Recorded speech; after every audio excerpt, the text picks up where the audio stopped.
작년에 제가 어느 미국 목사님의 설교를 듣고 너무 감동이 되어서 부활절 때 좀 여러분과 함께 나눈 적이 있습니다.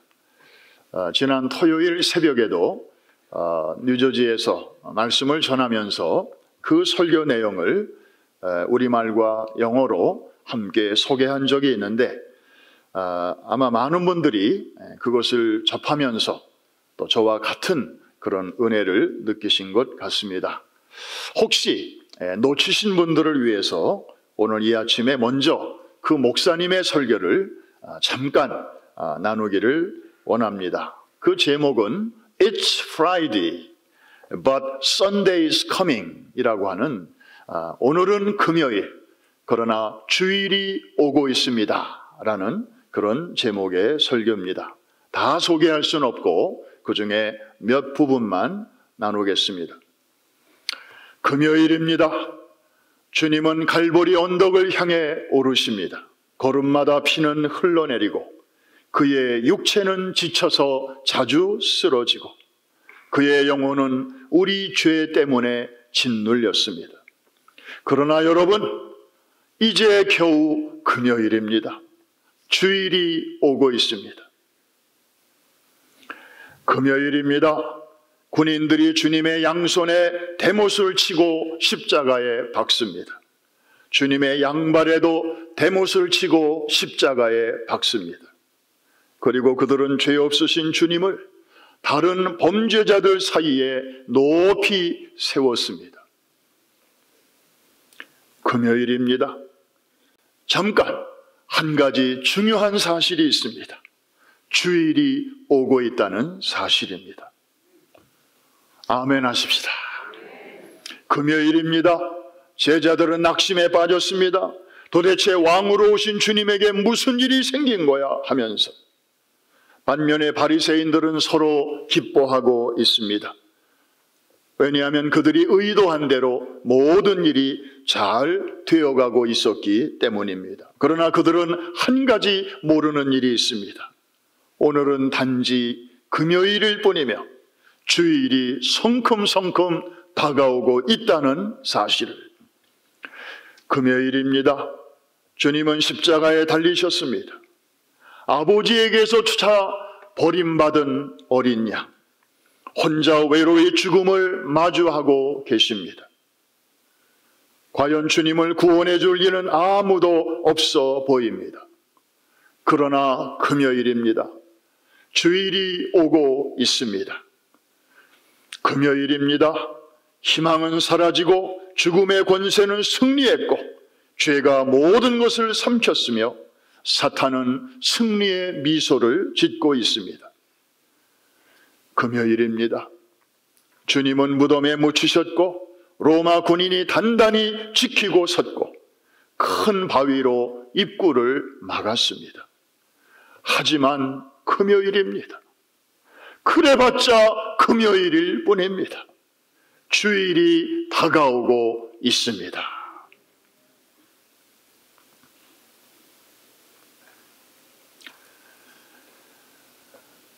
이제부터는 저의 설교로 이어집니다. 사랑하는 성도 여러분, 우리에게도 금요일이 있고 주일이 있지 않습니까? 금요일은 언제나 힘든 시간입니다. 어려움이 닥칩니다. 이게 아닌데 왜 이런 일이? 의심과 회의와 질문과 갈등이 일어나는 시간이 바로 저와 여러분의 금요일입니다. 예수님의 생애가 금요일로 끝났더라면 얼마나 슬플 뻔했습니까? 그런데 어둡고 슬펐던 금요일이 지나고 부활의 새 아침이 밝았습니다. 여러분 기뻐하십시오. 사망 권세 깨트리시고 우리 주님 주일 아침에 부활하셨습니다. 주님이 부활의 첫 열매가 되심으로 우리의 나중 부활도 확증해 주셨습니다. 여러분 부활이 있음을 믿으십니까? 천국이 있음을 믿으십니까? 영생이 있다는 사실을 확신하십니까? 세상에 이런 좋은 소식이 어디 있습니까? 이런 굿뉴스, 복음 밖에서는 어디서 우리가 들을 수 있습니까? 여러분, 제가 다시 한번 선포할 때 여러분 믿으시면 아멘으로 응답해 주시기를 바랍니다. 부활이 있습니다. 천국이 있습니다. 영생이 있습니다. 아멘으로 응답하신 분들에게 은혜가 있을지어다. 복음의 그늘이 바로 여기 있습니다. 이 그늘이 사랑하는 모든 프라미스 가족들을 오늘 부활절 아침에 덮어주시기를 주의 이름으로 축원합니다. 특별히 금년에 사랑하는 가족을 먼저 주님 품에 보낸 우리 교우들에게, 그 가정과 식구들에게 포근하게 감싸 주시기를 주의 이름으로 축복합니다. 부활절 설교는 길 필요가 없습니다. 그래서 오늘 설교는 아주 짧게 마치려고 합니다. 우리는 지금 두 부활절 사이에 살고 있습니다. 첫 번째 부활절은 예수님이 부활하신 날, 그리고 두 번째이자 마지막 부활절은 이제 우리가 부활하게 되는 그날. 하나는 과거에 있고 또 하나는 미래에 있습니다. 우리는 그 두 사이에 지금 끼어서 현재를 살고 있는 것입니다. 그렇다면 between the two Easter, 이 두 부활절 사이에 사는 우리는 하루하루를 어떤 마음으로 살아가야 하겠습니까? 오늘 고린도전서 15장은 부활장인데 그 결론으로 마지막 절에서 우리에게 간결하면서도 아주 분명하게 그리고 말씀하고 있습니다. 우리 58절 말씀 같이 한번 읽겠습니다. 시작. 그러므로 내 사랑하는 형제들아, 견실하며 흔들리지 말고 항상 주의 일에 더욱 힘쓰는 자들이 되라. 이는 너의 수고가 주 안에서 헛되지 않은 줄 알미라. 결론은 그러므로라는 단어로 시작하고 있습니다. Therefore, 논리적으로 저 한 단어 속에는 지금까지 이야기한 내용이 거기에 들어가 있고, 그리고 그 다음에 할 내용을 연결시켜 줍니다. 그러므로라는 이 말 속에는 두 가지의 부활절이 들어 있습니다. 하나는 예수 그리스도의 역사적 부활이고 또 하나는 우리의 미래적 부활. 이 두 가지가 이것도 확실하고 저것도 확실하니 이것이 그러므로로 들어가면서 따라서 이 두 부활절 사이에 사는 여러분들이요, 여러분들은 앞으로 남은 시간을 이렇게 사십시오. 그 교훈의 말씀이 바로 58절인 것입니다. 제가 다시 한번 읽겠습니다. 그러므로 내 사랑하는 형제들아. 그 다음에 여러분들이 꼭 들으셔야 할 말씀입니다.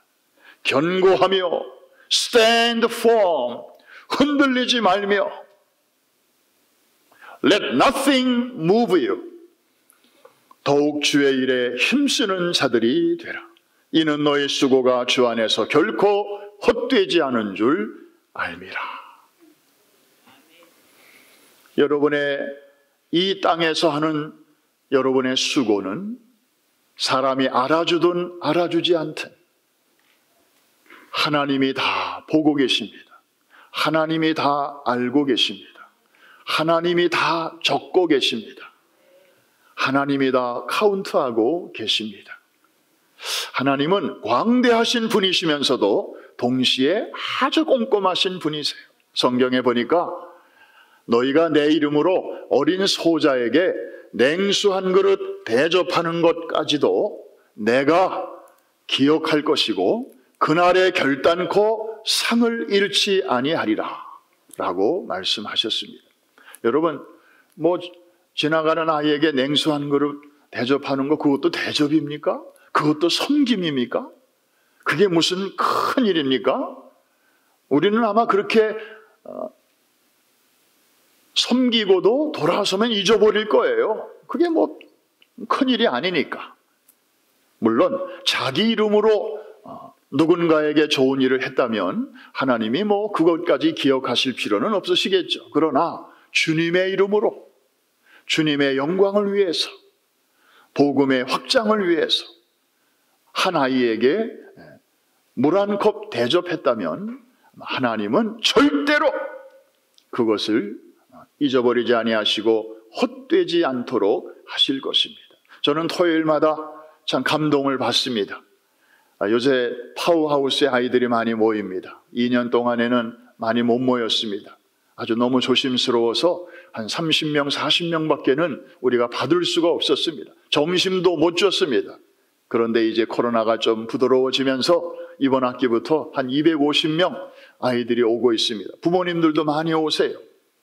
그러니까 일손이 많이 필요하고, 그리고 도와줄 일이 많이 있습니다. 그런데 토요일마다 우리 장로님 네 분이 꼭 나오셔가지고 일찍 오셔서 이분이 하시는 일은 제가 보니까 아주 심플한데 그거를 매주 토요일마다 오셔서 하시는 거예요. 아이들이 이제 점심때가 되면 배가 고파서 식당으로 오는데 아이들이 앉을 자리에다가 미리 그 플라스틱 종이 컵에다가 물을 다 따라서 이렇게 놓는 거예요. 그리고 냅킨 한 장씩 올려놓고 거기다가 또 포크 하나씩 올려놓고, 그래서 아이들이 방금 구운 그 맛있는 피자를 한 조각씩 받아가지고 오면 거기서 이제 맛있게 먹고 집으로 가는 것인데, 그 일을 매주 토요일마다 나오셔서 그렇게 하셔요. 아마 지난주에는 코로나 때문에 좀 조심하시는 하고 쉬신 것 같아요. 정말 그 파워하우스를 위해서 여기저기서 그런 마음으로 봉사하시는 분들이 참 많습니다. 이거 뭐 누가 표창장 주는 것도 아니고, 누가 뭐 알아주는 것도 아니고, 뭐 토요일날 뭐 교회 안에 우리 성도들 뭐 몇이나 계시겠습니까? 그런데 주님은 어린 소자에게 냉수 한 그릇 대접한 것까지라도 결단코 상을 잃지 아니하리라. 여러분, 아마 여러분이 지금 주의 이름으로 하시는 수고와 그 헌신은 그거보다는 대부분 다 큰 일들일 것입니다. 기관 여기저기서 정말 큰 일들을 맡아서 수고하시는 분들 너무너무 많이 계시잖아요. 여러분, 그렇게 사람 보기에 사소한 것도 하나님이 헛되지 않다고 말씀하시는데, 여러분이 이 땅에서 주님의 이름으로 감당하시는 모든 수고, 그날에 하나님께서 칭찬과 영광과 존귀와 상급으로 반드시 갚아 주실 줄로 믿습니다. 부활장의 결론이 이렇게 그러므로로 시작해서 이 땅에서의 수고를 격려하시는 하나님의 말씀으로 끝나고 있습니다. 여러분, 바깥 세상은 지금 위드 코로나를 외치고 있습니다. 코로나가 처음에 터졌을 때만 해도 성급하게 사람들은 포스트 코로나를 대비하자 뭐 이런 말들을 했는데 지금은 그런 말들이 쏙 들어갔어요. 어느 언론에서도 그런 표현 잘 안 써요. 코로나가 종식되기는 글렀구나. 다들 이제 깨달으신 것 같대요. 이게 계속 변종이 생기면서 그냥 독감처럼 계절에 따라서 또 새로운 놈이 오고, 또 그러면 또 뭐 필요한 백신도 좀 개발이 되고 치료제도 또 나오고, 그러면서 이게 계속 돌아가는구나. 그래서 그런지 사람들은 이제 너나 나나 위드 코로나 시대가 왔다고 말을 하고 있습니다. 그러나 여러분, 우리는 그 사람들이 말하는 그것을 우리가 이해하면서, 그러나 거기에 파묻혀서 코로나에게 위축되어서 우리가 살아서는 안 되는 사람들입니다. 우리는 부활하신 그리스도를 모시고 사는 하나님의 왕의 자녀들인 줄로 믿으시면 아멘 하십시다. 예수 그리스도는 코로나보다 위에 계신 분이십니다. 모든 것 위에 뛰어나신 분이 바로 예수 그리스도이십니다. 세상은 with 코로나를 말하고 있지만 우리는 with 크라이스트를 선포해야 될 줄로 믿습니다. 물론 우리가 예수 믿는 사람이라고 해서 코로나를 그렇다고 무시해도 좋다는 말이 아닙니다. 우습게 여기면 안 됩니다. 걸립니다. 다칩니다. 항상 조심하며 살아야 합니다. 그러나 여러분, 눈에 보이지도 않는 그 아주 미세한 바이러스를 우리가 지난 2년 동안 얼마나 의식하면서 살았습니까? 저는 가끔 부끄러울 때가 있습니다. 정말 바이러스는 그렇게 24시간 동안 우리가 겁내고 조심하고 두려워하고, 그래서 교회도 겁나서 못 나가고 집에서 예배드리고, 그 바이러스를 그렇게 의식하며 사는 우리가 정말 보이지 아니하시는 주님은 그만큼 의식하며 살고 있는지,